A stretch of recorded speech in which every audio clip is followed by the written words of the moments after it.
Repete assim comigo: a vida espiritual requer progresso e deve ser seguida com disposição. Tem gente que acha que a vida espiritual dela se resume a arrancar os demônios e receber o Espírito Santo, ponto. Não, a gente tem que crescer. Paulo fala sobre o desenvolvimento da salvação, que é o crescimento espiritual. Você tem que crescer espiritualmente no seu dia a dia. E é isso que Paulo estava exortando os hebreus. Os hebreus eram judeus de nascimento e eram pessoas que estavam muito propensas a se perder, até pelo tempo. Eram judeus que conheciam a lei, muitos deles religiosos, mas que estavam se afastando de Deus, se perdendo. No capítulo 11, Paulo fala dos heróis da fé. No capítulo anterior ao que a gente vai ler. Ele fala de Abraão, de Isaac, fala de José, fala de Gideão. Ele vai falando, é o rol dos heróis da fé. E no capítulo 12, ele continua dizendo assim: portanto, é como se ele continuasse o raciocínio. Ele fala da fé dos antigos e continua: portanto, nós também, pois que estamos rodeados de uma tão grande nuvem de testemunhas, o que ele diz? Deixemos todo o embaraço e o pecado que tão de perto nos rodeia, e corramos com o que, gente? Com paciência a carreira que nos está proposta. Então ele está falando que a grande nuvem de testemunhos que ele se refere são os heróis da fé. Olha a nuvem de testemunhos que nós temos. Portanto, a gente tem que correr também, fazer a nossa parte, deixar o embaraço e o pecado. Ele fala de duas coisas.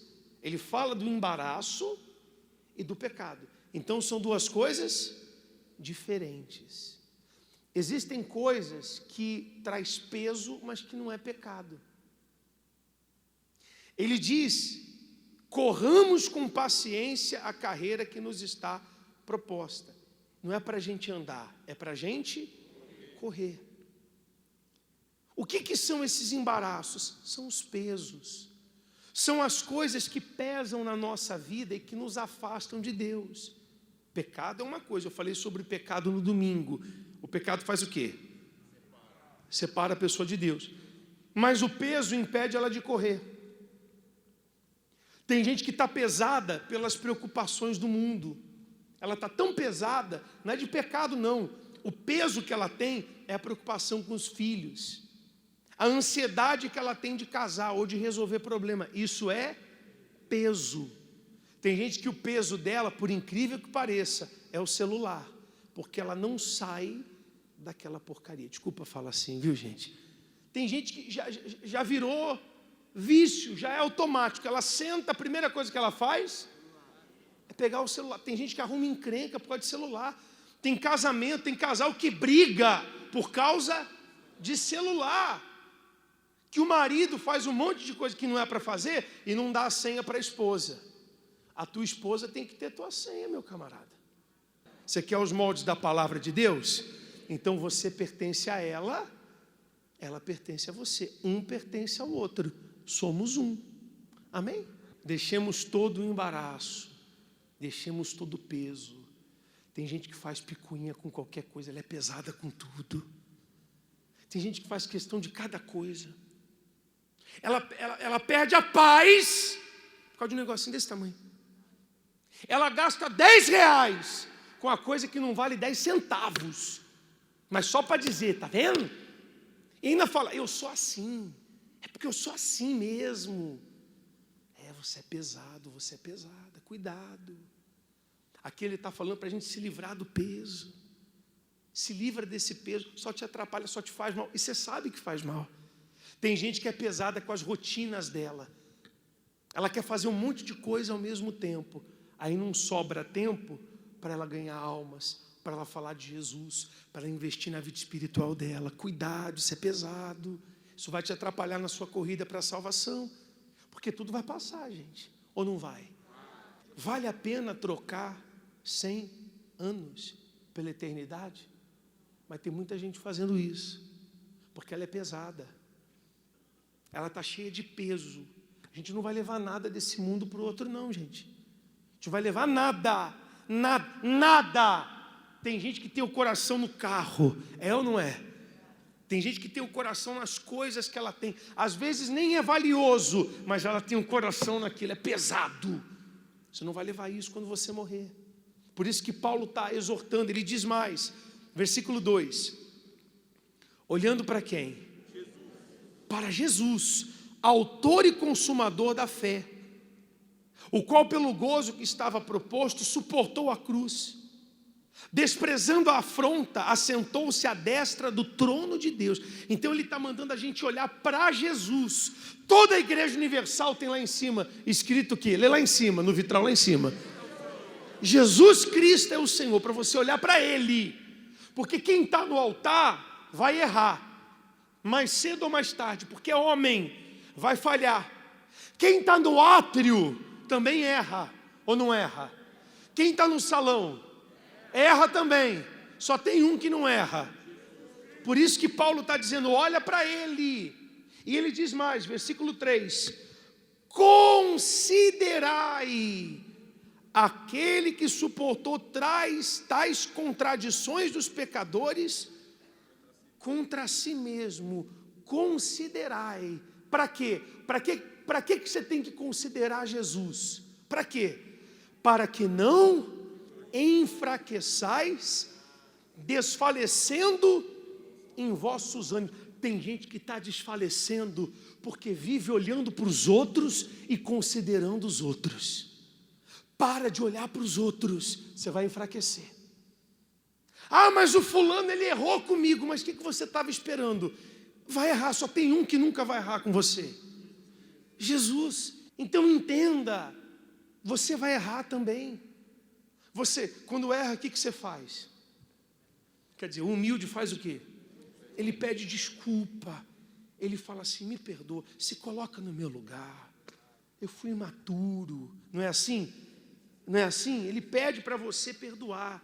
E às vezes você não faz isso. A pessoa erra com você e você se vê no direito de guardar mágoa, de julgar aquela pessoa.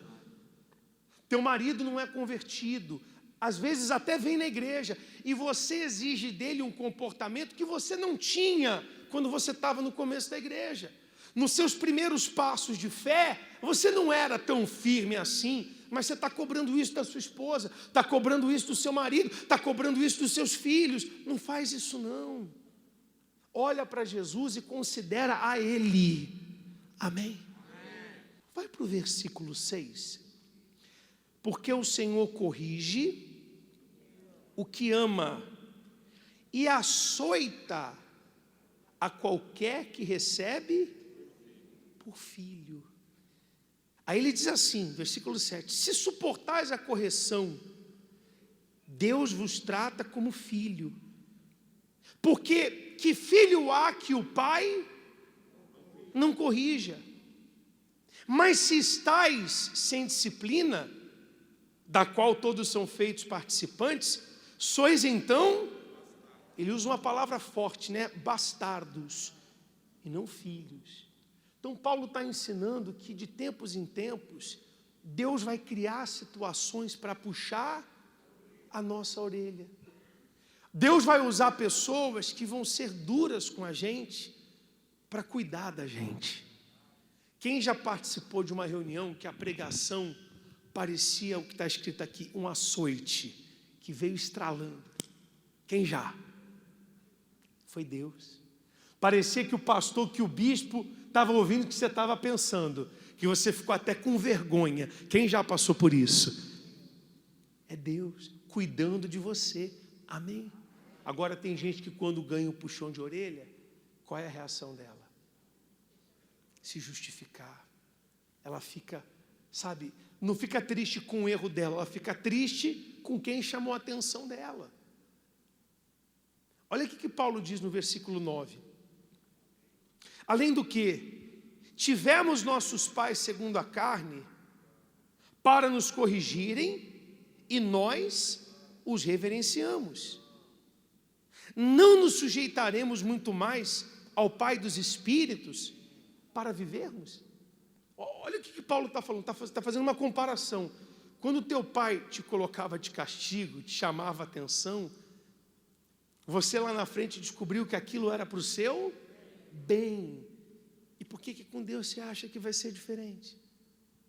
Às vezes Deus permite a gente passar por uma situação de privação para a gente aprender.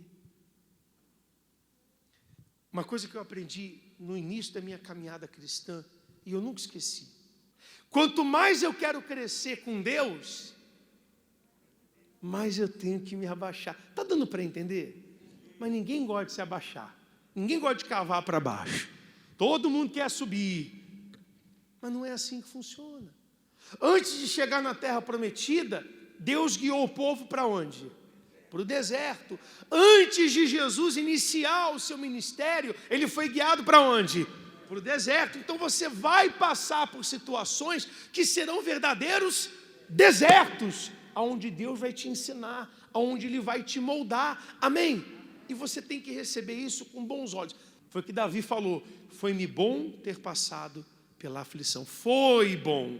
Ele não diz, ai que maravilha, está sendo bom. Não, é depois que você passa, você entende que aquela situação te amadurece, te dá força para seguir adiante. Amém? Aí ele diz assim, versículo 12: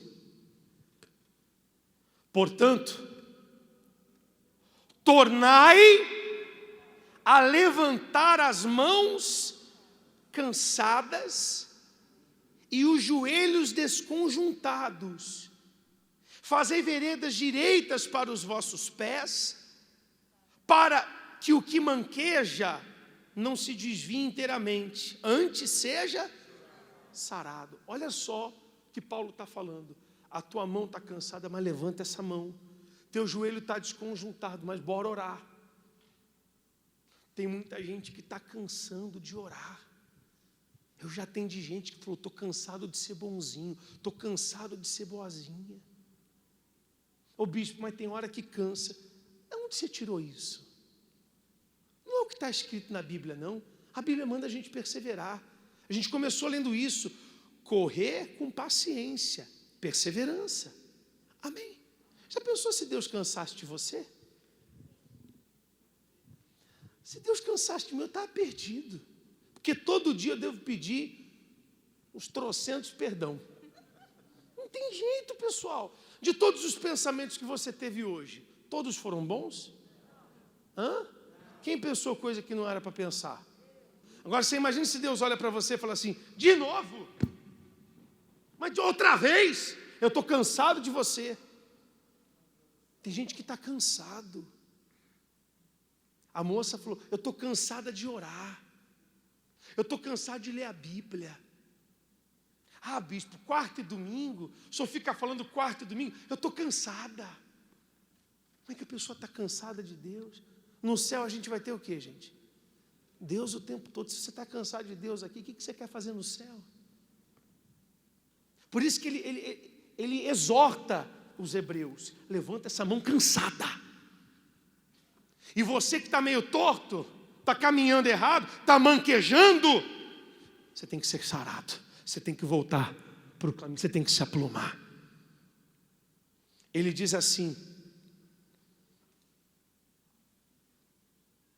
versículo 16, leia alto: e ninguém seja fornicador ou profano como Esaú, que por uma refeição vendeu o seu direito de primogenitura. Ele trocou a bênção da primogenitura por uma refeição. Quem fez uma refeição hoje? Todo mundo deve ter feito até mais do que uma. Sim ou não? Se não fez, vai fazer. É ou não é? Ele trocou o Espírito Santo, a gente pode dizer isso, a salvação dele, por um almoço, por um café da tarde, por uma janta. E olha o outro versículo que é forte.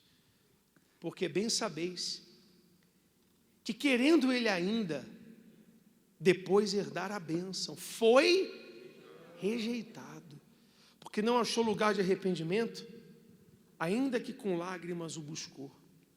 Pessoal, quem rejeita é rejeitado. Você acredita que a gente está vivendo o final dos tempos?